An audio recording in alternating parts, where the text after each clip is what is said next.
Hi there, welcome to the second video for this week. In the first video, we considered IAS 1, Presentation of Financial Statements. In this video, I will look at two topics, the first of which is Statement of Changes in Equity. This topic was touched on in the first video, and here is an opportunity for me to show you a format of it. The third and final lecture that will be presented in this video is on IAS 8, which is Accounting Policies, Accounting Estimates and Errors. First of all, let us look at the Statement of Changes in Equity. This statement gives the details of the movements in share capital and reserves. The items in the left-hand column of the statement may not always appear. For example, if the company does not pay dividends during the year, then this will not appear in the statement. In each case, show only the relevant items for that company in that reporting period. Here is a pro forma, a very simple pro forma of the statement of changes in equity. The first column showcases the description of items. The next column is ordinary share capital. Then the next column is preference share capital, but only if the company has preference shares. You then have a column for share premium, a column for revaluation reserve, a column for retained earnings, and the total equity. The total equity column is basically an addition of all those columns. You begin this statement by looking at the balance at the start of the period, which indeed is the balance at the end of the comparative period, the end of last period. And then you have prior period adjustment. This is only required if there is a prior period error, as we'll see later. If the company issues share capital during the year, then that will come in as well. The nominal value of the share will be here if it is ordinary share. The nominal value will be here if it's the preference shares that they have issued. And the premium of that share will come here, the total of which will go into the total column. As for dividends, if the company pays a dividend during the year, that will be deducted from retained earnings and deducted from total. The total comprehensive income. These figures come from the statement of profit or loss in the last video. Under the other comprehensive income, if you remember, we had revaluation gain. That figure will come in here. The total for profit for the year before other comprehensive income comes in here. So if you add the two together, that was the final figure in the statement of total comprehensive income, which was the total comprehensive income for the year. That brings us to the balance at the end of the period.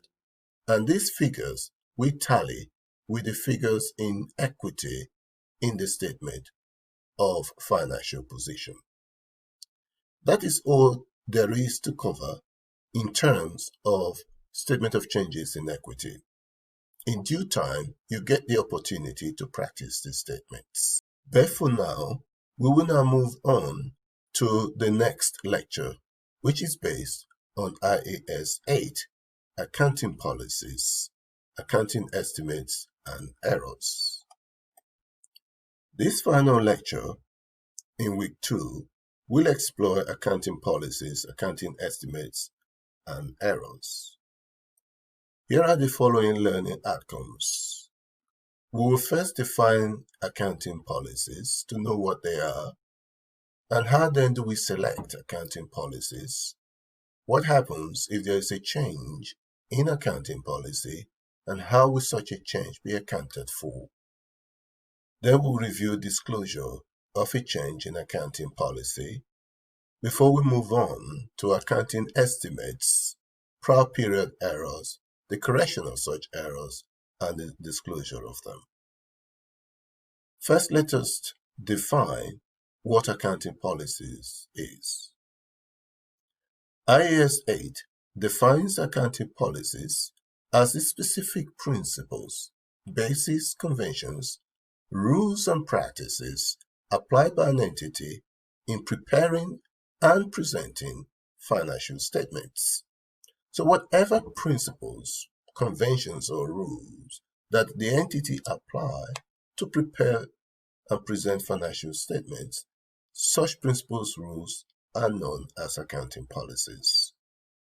For example, one of an entity's accounting policies might be to measure property, plant, and equipment at a current valuation rather than at historical cost. How does a company select accounting policy? Well, accounting policy should be selected to comply with applicable international standards, if any.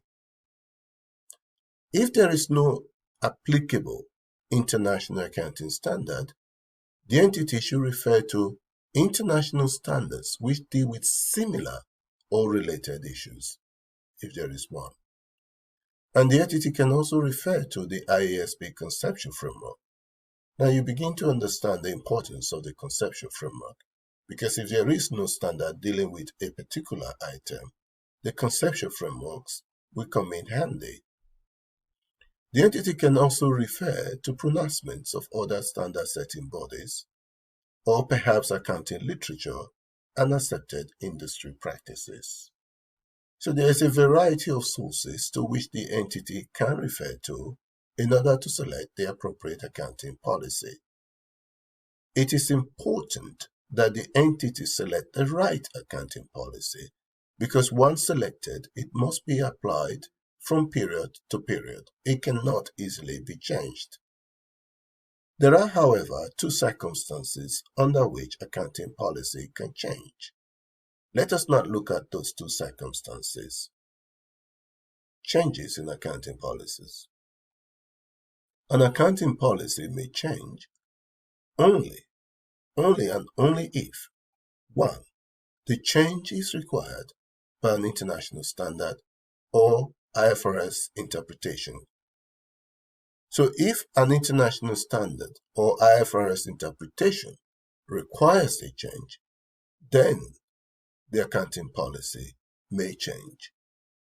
An example was when IFRS 3 business combination was introduced. Prior to that, goodwill was amortized annually. But IFRS 3 stopped the amortization of goodwill and stated that goodwill must be left on the statement of financial position subject to annual impairment testing. Again, we'll discuss this further when we get there. So the first reason for this change is because international standard or IFRIC interpretation requires the change.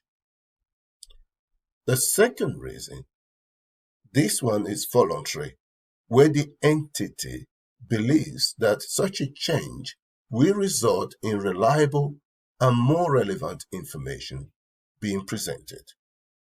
So in summary, an entity cannot change its accounting policy once adopted. However, under only two circumstances, the policy may change, and these are 1. The change is required by international standard or IFRIC interpretation, or 2. The change results in reliable and more relevant information. If an entity changes its accounting policy, how then does it account for it? How is such a change accounted for? Well, it depends on the reason for the change, whether the change is voluntary or whether the change is a requirement of a standard. If a change in policy results from the application of an international standard, then that change must be accounted for in accordance with the transitional provisions, if any, that are provided in that particular standard. If the change is simply to provide more useful and reliable information, then the change is accounted for retrospectively Retrospectively means you go back and change the comparative figures, the previous figures, as if that policy has always been applied. So this is a requirement for prior year adjustments. So in other words, the prior figures will be adjusted to reflect the policy as if they had always applied. When there is a change in accounting policy, the entity is required to make certain disclosure. For changes caused by the initial application of an international standard, the entity or the title of that standard and the description of any transitional provision in that standard must be disclosed. As for voluntary changes in accounting policies, the entity must disclose the reasons for making such a change. For all changes in accounting policies, the entity must disclose the nature of the change and any adjustments made in the current period and also in each of the prior period presented. That is accounting policies. What about accounting estimates?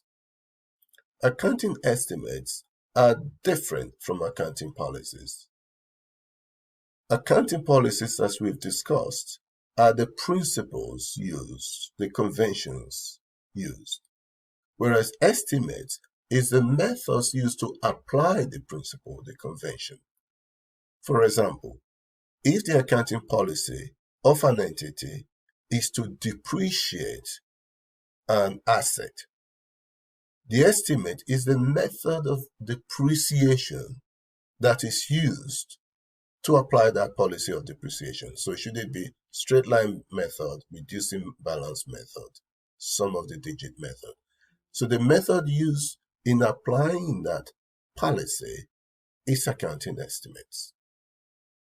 IAS 8 states the following with regards to accounting estimates. It states that many items in financial statements cannot be measured with precision, but can only be estimated.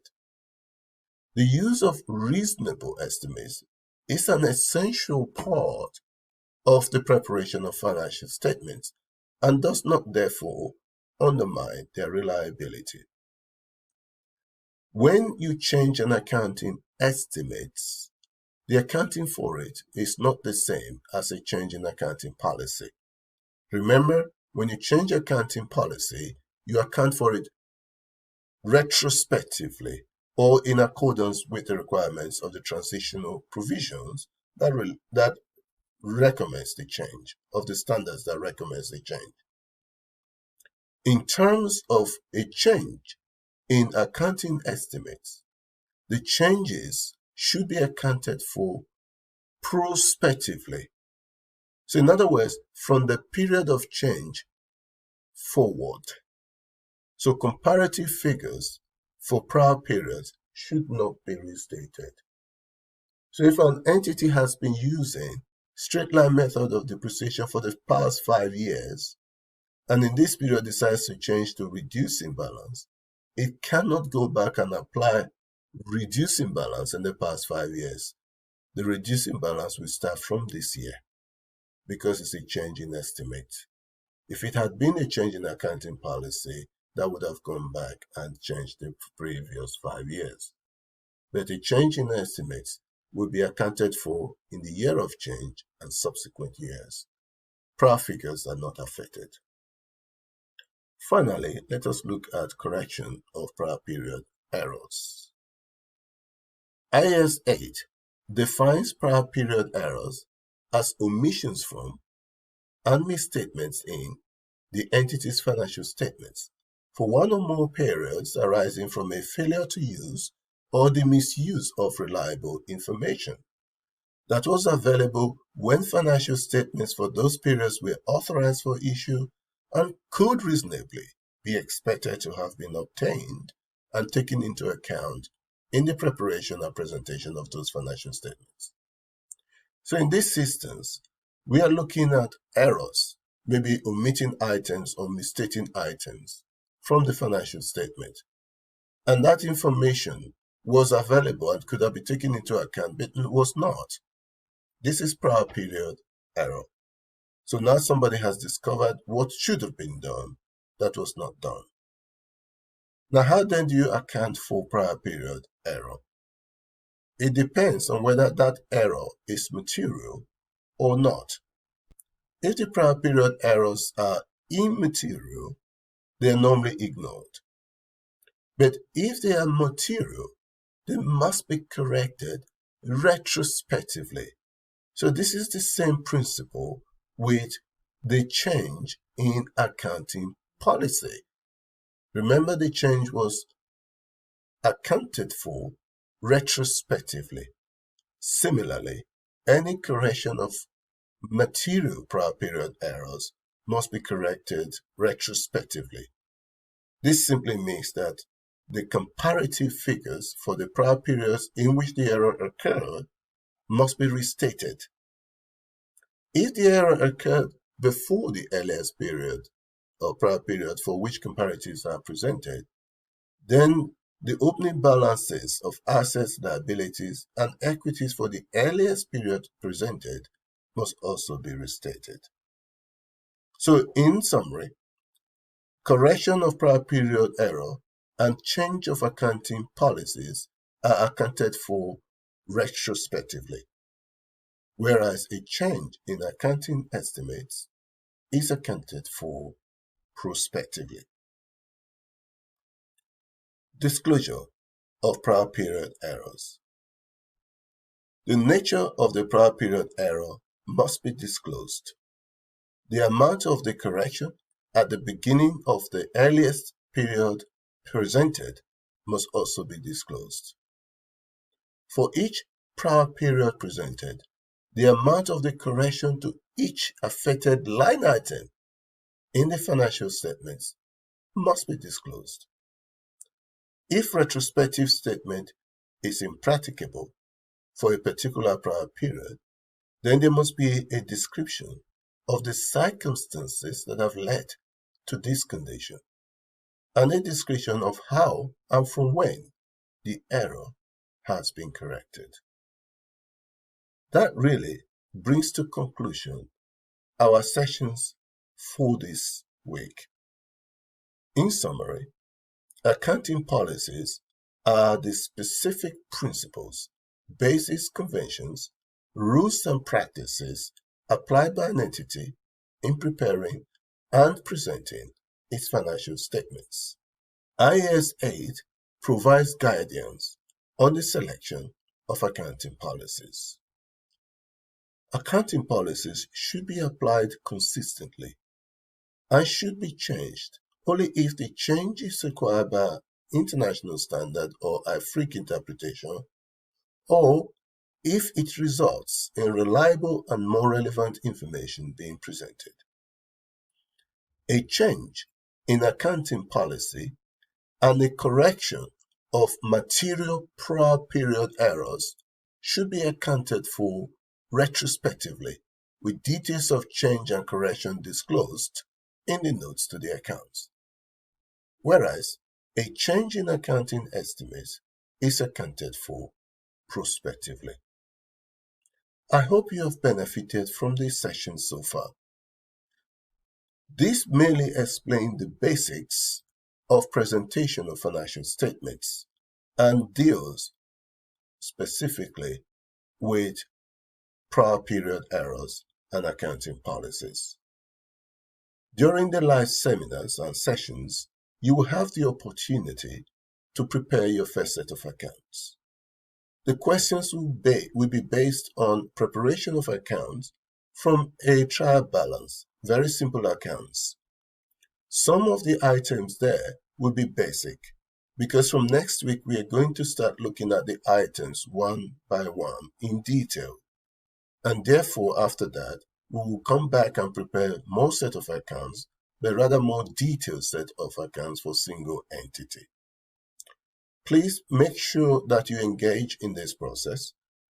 From the outline, there are certain questions that will help embed your understanding of these topics. Please practice those questions and submit your answer via the community feed in NALA. Thank you for listening and see you soon.